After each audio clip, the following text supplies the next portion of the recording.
নমস্কার সবাইকে, রাধে রাধে। তো আজ আমি তোমাদের সামনে তুলে ধরবো পেঁপে মাখা রেসিপি। তো এইখানটায় দুটো পেঁপে নেওয়া হয়েছে, তো নিয়ে ভালো মতন আগে পিস পিস করে কেটে নিয়ে এইখানটায় ধুয়ে নেওয়া হয়েছে।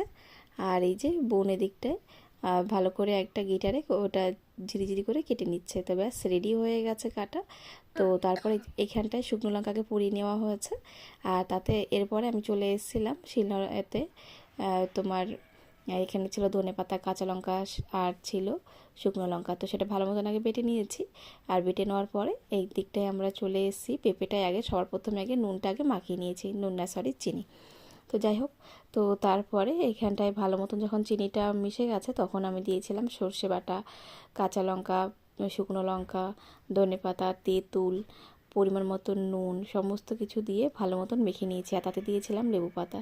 দিয়ে ভালো মতন ওটা চটকে নিলে রেডি হয়ে যাবে পেঁপে মাখা রেসিপি।